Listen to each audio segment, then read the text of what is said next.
retrouve pour le daily vlog numéro 3. Nous sommes mardi 28 mai. C'est parti, on y va.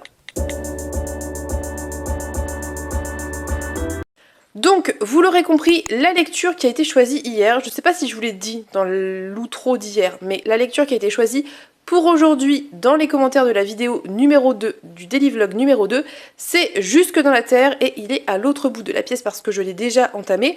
Donc c'est Jusque dans la Terre de Sue Rainford, c'est donc ce que je vais lire aujourd'hui. J'ai déjà un petit peu entamé, donc je peux déjà vous parler, j'ai lu 25 pages sur 200. Et ça démarre très fort et c'est assez spécial, assez particulier puisque on est avec Ada, qui est une jeune fille qui vit avec son père dans une clairière à côté du village et elle et son père sont guérisseurs-guérisseuses. Ils font ce qu'on appelle des cures et c'est très particulier puisqu'ils utilisent la terre pour guérir les gens, mais clairement il y a une dimension fantastique à tout ça, donc c'est très spécial, mais je vais continuer parce que ça a bien éveillé mon intérêt et que je trouve que c'est plutôt intéressant, plutôt pas mal. J'accroche vraiment pas mal avec ce début de roman. Donc je vous en reparlerai plus tard dans la journée. Je n'ai pas grand chose à ajouter pour cette introduction dans la mesure où je suis à peine sur le début de mon roman et que je vous ai déjà parlé de tout ce que j'ai lu hier. Donc ce que je vais faire, c'est que je ne vais pas vous garder beaucoup plus longtemps, je vais simplement aller lire Jusque dans la Terre. Quand j'aurai avancé, si je le peux, je vous ferai un point, peut-être à la moitié si c'est possible, sinon plus tard dans la journée, je ne sais pas. Et je vous dirai ce qui s'est passé, plus ou moins, ce que j'en pense, comment je ressens ce bouquin qui a l'air d'être vraiment très spécial, mais vraiment ça me plaît pas mal. Plus tard dans la journée, je vous donnerai les prochains livres pour lesquels vous pouvez voter. Mais je vais regarder mon petit papier parce que je ne sais plus où j'en suis. Voilà, je vous dirai ça plus tard. Donc en attendant, je vous laisse pour cette intro. On se dit à plus tard.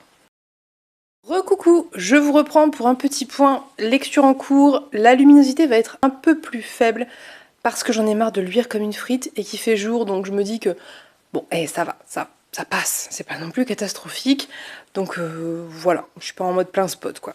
Bref, j'ai un petit peu avancé la lecture de Jusque dans la Terre, j'avoue que j'ai pas beaucoup avancé parce que ce matin, j'ai fait le montage du vlog qui sort ce soir pour moi et hier pour vous du coup. Comme ça, je me suis dit que j'étais tranquille et j'avais pas le stress comme tous les soirs à speeder, etc. Donc, je n'ai lu qu'une quarantaine de pages de Jusque dans la Terre de Sue Rainford, mais je peux d'ores et déjà vous dire qu'on est sur une ambiance très inconfortable, malaisante et particulière, mais qui fonctionne au demeurant hyper bien. Il y a un côté fantastique, voilà, je ne savais pas, je vous le dis, je vous l'affirme, il y a un côté fantastique, et pour le moment, là où j'en suis, on a à peine commencé à rencontrer Samson, on a plutôt posé les bases de comment il vivait, de comment ça fonctionnait, etc.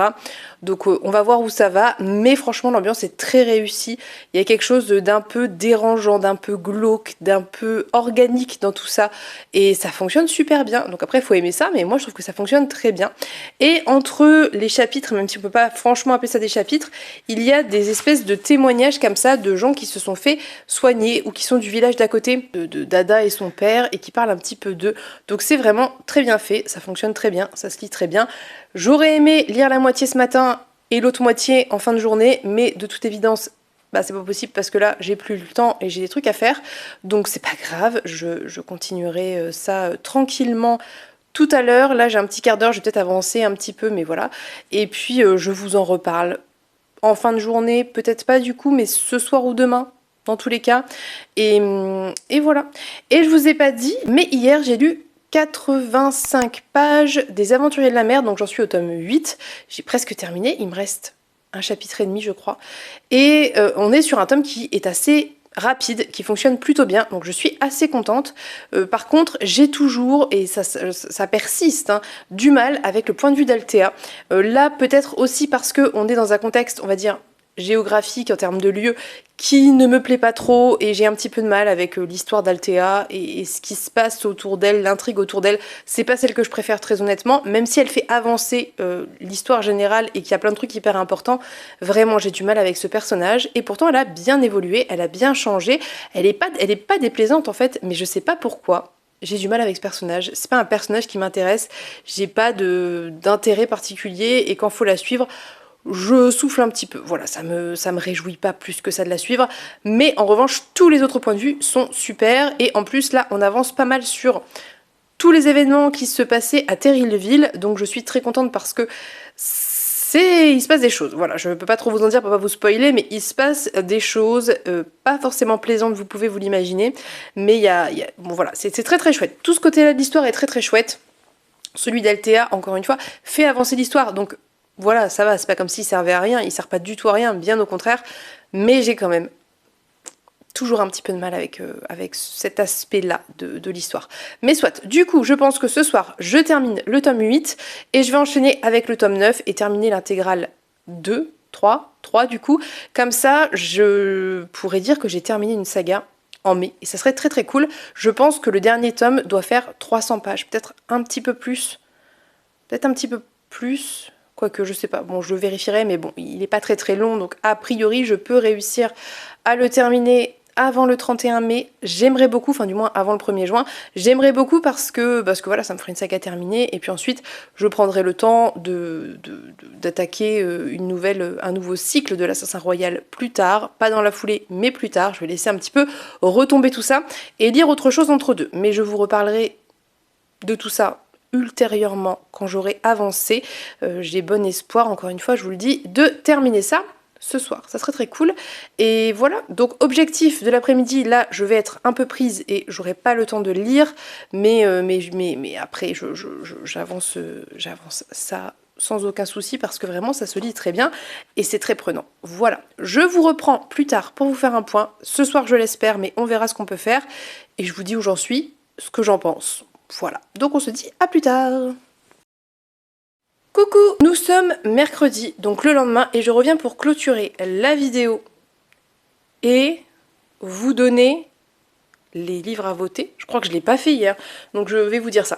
Donc j'ai terminé comme prévu Jusque dans la terre de Sue Rainford, que j'ai lu en lecture commune avec Earl Grey, dont vous entendez parler souvent parce qu'on fait pas mal de lectures communes, et c'était une lecture qui était assez déstabilisante, assez particulière, avec vraiment des choses extrêmement dérangeantes. Je vous préviens d'ores et déjà qu'il y a un très très gros trigger warning que je vous remettrai en barre d'infos tout en bas, comme ça si vous voulez pas le voir, vous serez pas spoilé, donc je le mettrai le plus bas possible, mais si vous voulez le voir, vous pourrez aller jeter un œil.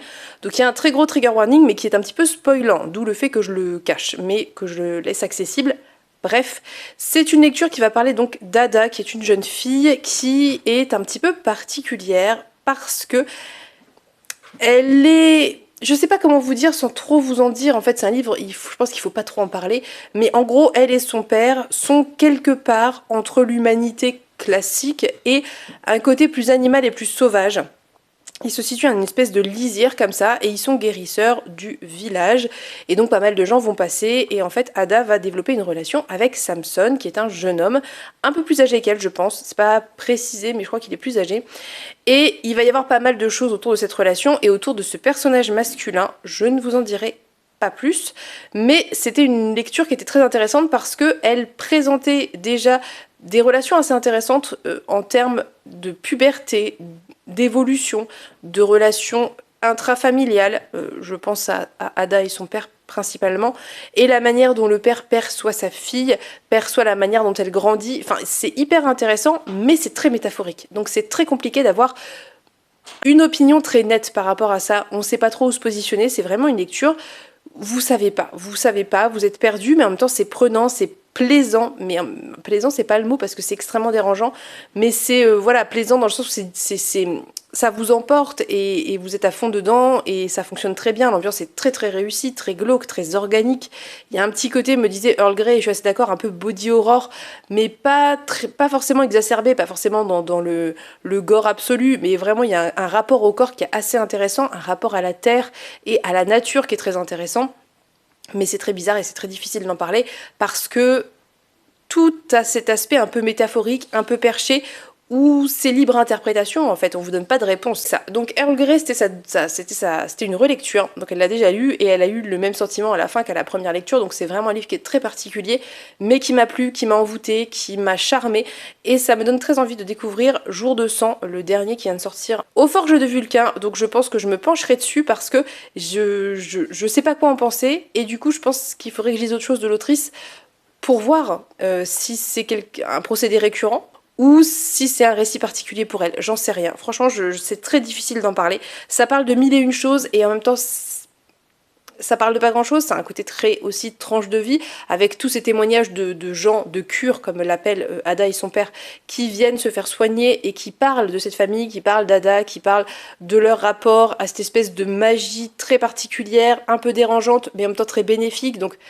voilà, c'est spécial, c'est très spécial. C'est une relation qui n'est pas très saine, c'est beaucoup de relations qui ne sont pas très saines, ça parle pas mal de ça. Ça parle pas mal aussi du fait que ils sont acceptés par le village tant que ils sont pas trop en rapport avec les gens du village, tant qu'il y a vraiment ce rapport de soins et que ça s'arrête là. Donc il y a quand même une grande solitude aussi qui est évoquée dans ce livre, on parle beaucoup de solitude, et vraiment ça parle de plein de choses, vous voyez, c'est très difficile de résumer. Et c'est très déstabilisant, honnêtement. Mais j'ai beaucoup aimé, honnêtement, je peux pas vous en dire grand chose de plus. J'ai beaucoup aimé, c'est vraiment le genre de récit que moi j'aime. Sachez que c'est une lecture qui est envoûtante, mais dérangeante, malaisante, inconfortable, très inconfortable, et en même temps, oui, vraiment qu'à ce côté très envoûtant. Donc voilà, ça c'est lu, c'est terminé. Je suis très contente de l'avoir découvert. C'était une très chouette découverte. Et comme je vous dis, j'aimerais beaucoup découvrir d'autres textes de l'autrice. Hier soir, et dans la journée un petit peu, j'ai terminé le 8e tome des Aventuriers de la Mer, qui était très chouette, que j'ai beaucoup aimé. Il se passe plein de trucs. Bon, j'ai toujours du mal avec le point de vue d'Althea, mais je viens de commencer le 9e et c'est un peu plus intéressant, même si très trigger ce début de... Non, c'est la fin du tome ou c'est le début? Non, c'est le début du 9e tome qui est trigger, mais je vous en reparlerai. Mais toujours est-il que j'ai beaucoup plus apprécié ce 8e tome que le 7e. Je pense que vraiment il faut voir les 3 tomes, là, 7, 8, 9, comme un ensemble, et donc le 7e fait office d'introduction à cette intégrale, et il faut tout remettre dans le contexte, et effectivement c'est très bien fait parce que l'autrice rappelle ce qui s'est passé, donc vous n'êtes pas perdu, enfin même si vous l'avez lu depuis un certain temps, donc voilà, mais du coup c'est vrai que c'est un peu lent, et là vraiment ça, grosse accélération, et je pense que le 9e ça va être encore plus fort parce que c'est le dernier déjà, et parce qu'il y a beaucoup de choses à résoudre. Donc il me reste à peu près 200 pages à lire. Je pense que je vais réussir à le terminer cette semaine et je vous en reparlerai. Donc je suis très contente, j'ai beaucoup aimé ce 8e tome. Et voilà, c'est tout ce que j'ai lu que ça hier, ce qui est déjà pas mal, hein, ça représente, je vous remets ici l'image, mais 300 pages, quelque chose comme ça. Donc je suis très contente. La lecture pour aujourd'hui a été choisie et c'est Éclat miroitant. Je ne sais pas si vous avez choisi ça pour me faire plaisir et c'est très gentil, ou si vous êtes vraiment très curieux, ou les deux, mais je suis très contente parce que ça va me permettre de terminer une saga. Et comme vous le savez, le mercredi c'est pas non plus forcément la journée où j'ai le plus de temps parce que bah vous voyez là il est déjà presque 13h et j'ai pas eu le temps de lire, enfin j'ai lu un tout petit peu avec Pénélope ce matin, La promesse du dragon, mais très très peu. Alors que normalement c'est le matin que je lis, donc voilà, c'est un peu compliqué, donc c'est très bien puisque là c'est vraiment assez court et je vous ai déjà montré l'intérieur. Voilà, on peut pas faire des marches plus grandes, hein. Plus grandes ça serait du foutage, voilà. Donc très contente, et puis en plus j'ai très envie de le lire, j'avais beaucoup aimé le premier, je suis très curieuse, donc ça je vous en reparle dans le vlog de demain, puisque moi c'est ce que je vais lire aujourd'hui. Voilà, et sinon du vote pour la lecture de demain. Donc j'ai choisi de prendre un qui était dans la vidéo initiale et qui était arrivé à égalité avec Éclat miroitant et Libre. Donc j'en ai pris un et je mettrai l'autre demain. Et un autre que m'a offert Natcha. Donc je vous propose de choisir entre Ressac de Digli et L'Humanité femme de Johanna Russ. En sachant que je lirai en priorité celui que vous aurez choisi, mais si j'ai le temps, sait-on jamais, on peut rêver. Je lirai peut-être l'autre, ou je l'entamerai, ou j'en prendrai un autre très court, puisque j'en ai plein des très courts à lire. J'ai pas mal de livres d'une heure lumière, par exemple, à lire. Donc voilà, je combinerai. Ou alors peut-être que je me déciderai à enfin terminer un des nombreux livres qui sont en cours, notamment Plein Ciel, je ne sais pas. Toujours est-il que je vous laisse choisir donc entre L'Humanité femme, qui est plutôt de la SF, avec un multivers où il y a un univers où les hommes ont disparu suite à une épidémie, et plutôt notre univers à nous, et Ressac, qui va plutôt être un espèce de récit introspectif, autobiographique. On n'est pas sur le même nombre de pages, on n'est pas sur le même temps et le même investissement, mais moi les deux me vont, très honnêtement, les deux me vont. Je suis très curieuse de découvrir les deux, donc je vous laisse choisir ce qui vous tente le plus à voir en vidéo vendredi, du coup, et la semaine va passer très très vite. Donc voilà, c'est tout pour aujourd'hui. Je vais vous laisser, parce que comme je vous dis, la journée est déjà bien avancée et il faut absolument que je monte cette vidéo pour ne pas être à la bourre ce soir et que je lise, ça serait bien.